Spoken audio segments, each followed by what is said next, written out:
Hi, I'm Dave. Welcome to the channel. In this video, IROC.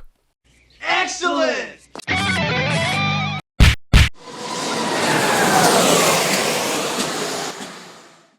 I'm going to start this video by reintroducing you to my 4 Carrera brand Ford Capri RS3100 cars. Now, I had 3 of them and it took me quite a long time to find a 4th one, which I did, and I unboxed recently in a What's in a Box Wednesday, and I got it second hand from Roger Barker Slots. It was this one here. So having then got 4, I said, oh, I can do an IROC class with these. Now, if you're in North America, you probably know what IROC stands for. You may not if you're from other parts of the world, like Europe. It stands for the International Race of Champions. Now, this was an American racing series, and they used international much in the same way as they use the word world in World Series Baseball. It was essentially an American series for American race car drivers. To say they ran 30 seasons of it, and all 30 champions were Americans. But the essential thing about this was they were all identically prepared race cars, and a load of really well-known drivers got to drive them, and they battled it out over 4 or 5 different races, usually on ovals, but there was always at least one street circuit to see who was the best. And this could be IndyCar drivers, NASCAR drivers. James Hunt went for it once from Formula 1, but mostly it was Americans. And it was a very successful series. It's apparently being rebooted this year, 2024, for at least one race, and it may come back as a series after that. But essentially, the point was, all the cars that everybody raced were the same. And they went through some... They started with a Porsche Carrera RSR, then it went to Chevrolet Camaros for a while, Dodge Daytonas, Dodge Avengers, and the last run of the series was a later series Pontiac Trans Am. So, back to my 4 Carrera Capris. This is what I've got. I'm going to do an IROC class with these, so I'm going to take these 4 fairly identical cars and tune them identically. That's the plan, anyway. Being Carrera cars, the tyres go after a while. They sort of melt. So, the 3 I've had for a while, I've changed to urethane tyres with varying results, but I've learned a bit more since I put the tyres on. We'll get to that, but I'm going to start with the one car that's the newest one I've acquired, which is absolutely box stock with a magnet in it, with the factory tyres on. And it's a bit old, but it's been looked after. So I'm going to run through a few steps of tuning it, and then you can see the difference between how it came out of the box and how it ends up, and sort of why. So the first thing to look at with this car is it's still got the magnet in, it's still got the original Carrera rear tyres on it. Everything is totally standard. We're going to have to run that around the track, see what it's like, and then we'll work back the other way and turn it into a car that runs nice. So here we go with the magnet in.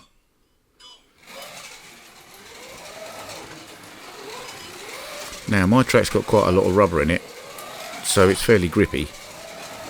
And this car with a magnet in and these hard old tyres is, as you can hear, deafeningly loud on this track. But it runs okay, but it's not that interesting, and it'll do a 6-second lap, and I can pretty much hold the trigger down most of the way round the lap. That I don't find entertaining. So, if we take this car, we can see it probably needs a bit of a tweak on the guide there. And these rear tyres are not brilliant. But I'm going to do one simple thing to this car, and then I'm going to put it back on the track and show you things. So I'm just going to take the digital chip out, because underneath that is a very large magnet, which we're going to remove.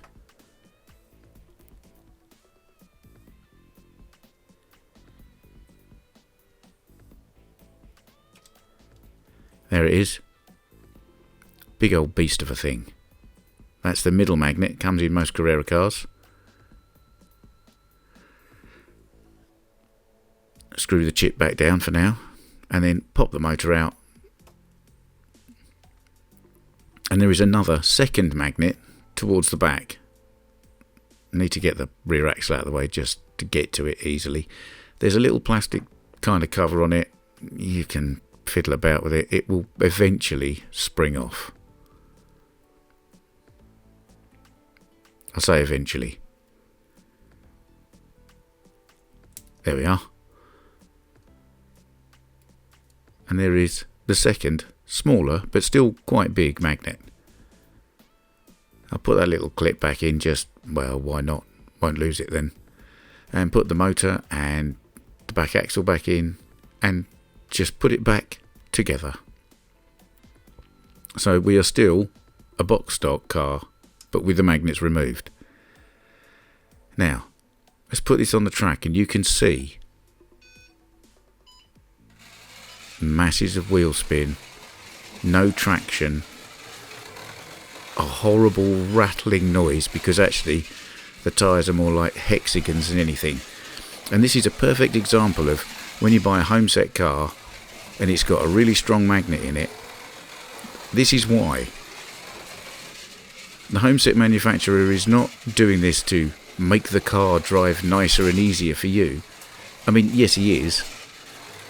But really what they're doing is hiding a multitude of imperfections in the cars because they're cheap to manufacture. So you stick a massive magnet in and it hides all the sins. But look at that. It's an unmanageable car to drive. And that's pretty much the case with any home set car. So we need to do something about this. And the obvious thing to do is change the rear tyres so we get a bit more grip and traction. Those old Carrera tyres, they're hard anyway. But even new Carrera tyres, or indeed Scale Electric tyres, not great really. You can do a lot better. I'm also going to get a brush and give this whole thing a good old clean out while I'm in here. Really don't need all the bits of grime and grit off these. So I'm going to take these really ancient tyres off and put these new urethanes on. Now, they may look about the same size at the moment, but once you manage to put these tyres on, they'll stretch a bit, and they are actually considerably bigger than the standard rolling radius of Carrera's own tyres.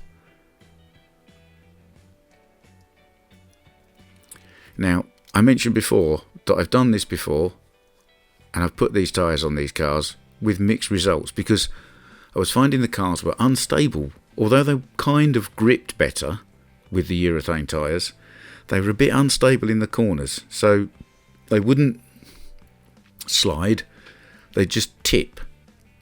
And I think I've worked out why. The standard tyre is 20mm diameter. By the time these are on, these are 22.5mm diameter. This lifts the back of the car up and makes it less stable. But nonetheless, here are the results of simply changing the tyres.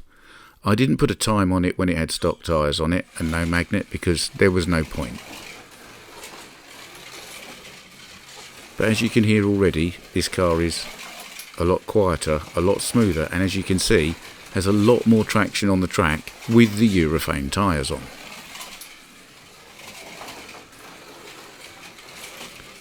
It's still a bit rattly, it's still a little bit noisy, but it's much improved, as you can tell.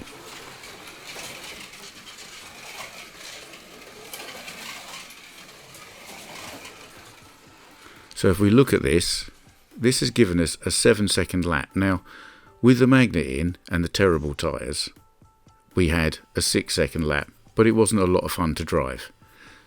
So 7 seconds is probably too slow and isn't really where I want to be. The thing with IROC tuning is you don't have to make the car as quick as possible. That isn't the idea with this kind of tuning. You just need to make the car drive nicely on the track that you're going to drive it on and sort of tune it to the target audience. Now, the target audience for me is not kids or beginners who need a magnet. It's people who can get a car around my track, all right. And I know a few of those, and they don't need a magnet, but they do need a car that handles predictably. So I'm going to put these tyres on it, but I'm going to reduce the size of them so that they match the original tyres. Still a little bit further to go there, but it's close. And then once they are the same diameter exactly and trued up, we'll try them again.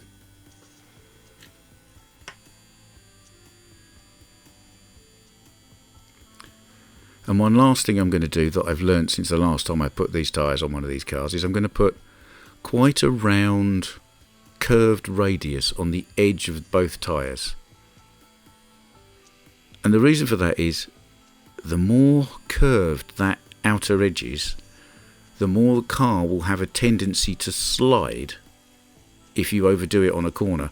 If it's got a very sharp right angled edge to it, it may look cool and neat and tidy, but it will tend to dig in rather than slide and tip the car over rather than allow you a little mistake. So what I want to do with tuning this car is make it a bit more tail happy, I guess, rather than a car that needs to be driven precisely or it crashes. And again, as you can see here, this car's still a fair bit noisy, but it is smoother and faster than it was before. Better traction once again. So incrementally, we're improving this car.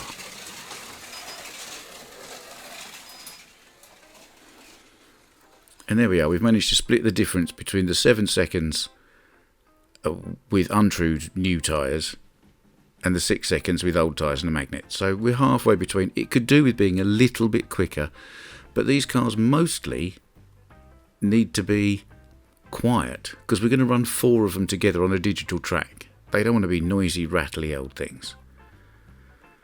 But I do want a little bit more control in the car. I found without any additional weight, just as they were a little bit skippy in and out of the corners. So I'm going to add a little bit of lead to them. And I'm just going to fill in that middle section where the magnet used to be with a small amount of lead. This is not going to completely replace the downforce effect of the magnet, obviously, but it will add a little bit more back. It might make the car a little bit more predictable in the corners as well, hopefully.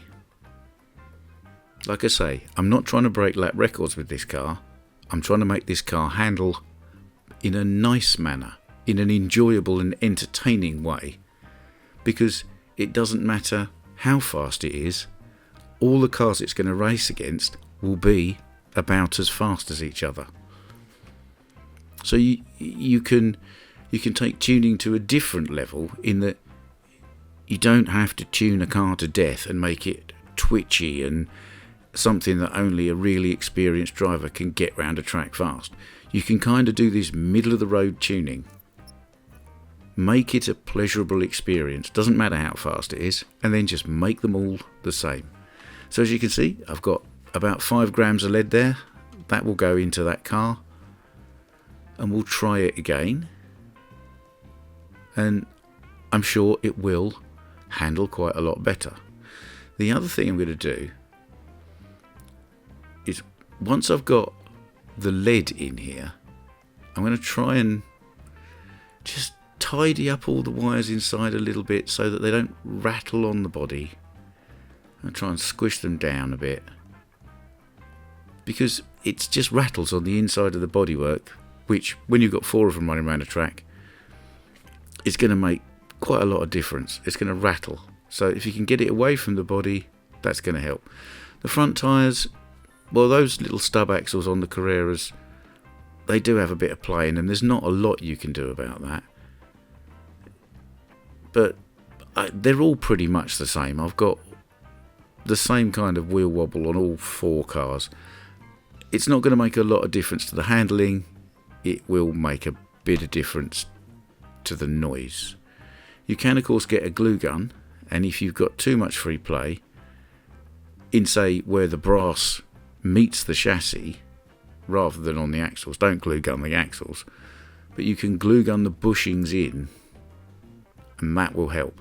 The other thing to do, definitely on a Carrera car, is hot glue the motor into the bottom of the chassis. They're only a snap fit, like all home set cars that are cheap to assemble, and they rattle. And when a motor moves in a chassis, it affects, especially an inline motor, it affects the position of the rear axle. It will push it to one side or other as the motor moves. And that's not good, because that's kind of dynamically loading the rear axle, which, if you understand your physics, is a bad thing. So a bit of glue gun in there, a bit more from the outside, and of course you can just, it's a semi-permanent glue anyway, so you can just trim back the excess if there's any sticking through and you got a bit messy with it like I did there.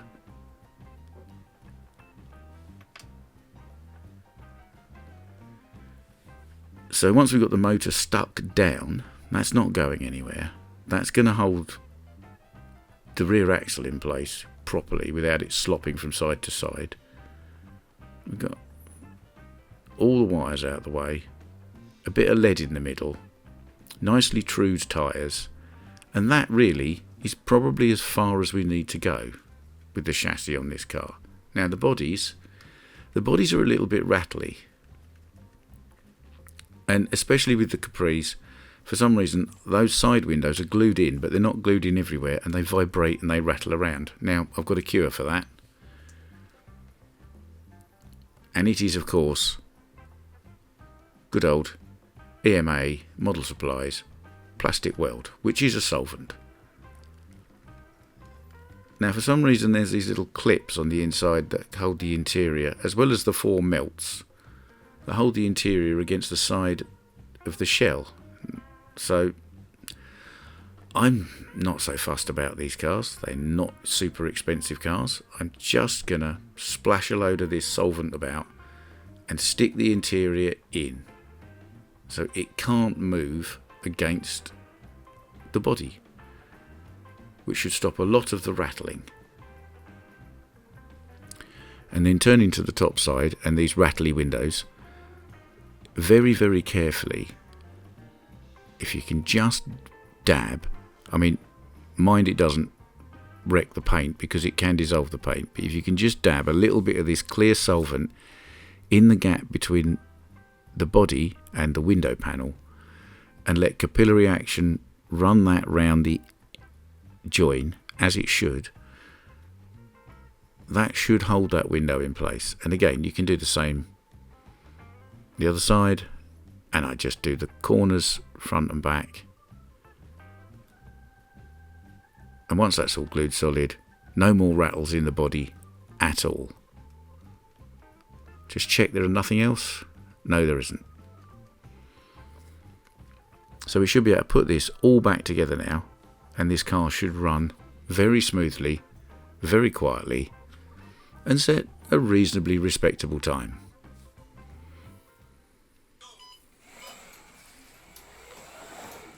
As you can tell immediately, this car is much quieter and much smoother. There's no rattle from the interior, no rattle from the motor moving around inside the chassis.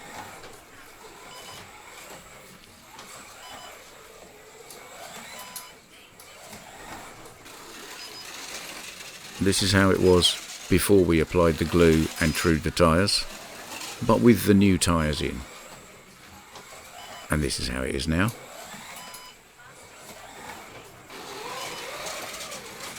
And this is the noisy monster with the hexagonal tyres and the magnets in. And as you can see, it is much improved. It's also a very enjoyable drive because the back will slide if you overdo the corner slightly, like that. But it's still quite forgiving. So you can make a mistake and not de-slot. It might go sideways a bit, it might slow you down.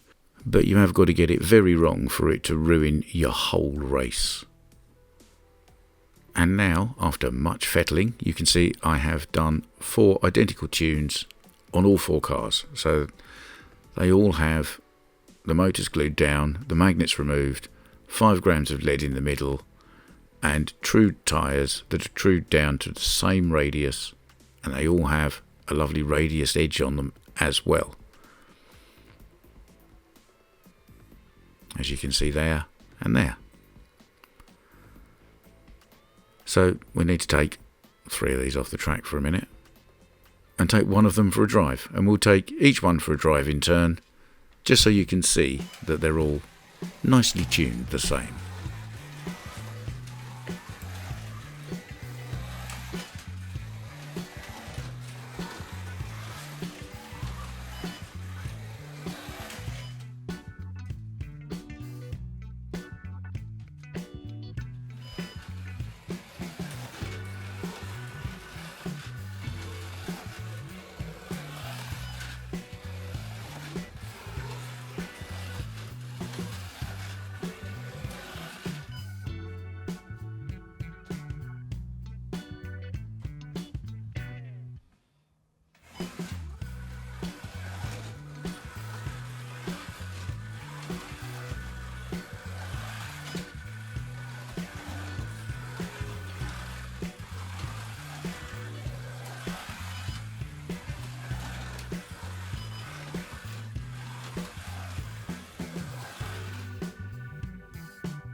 Now, after I did that, I ran each of them round the track for 10 laps and looked to see which was going to be their best lap. So here are the 4.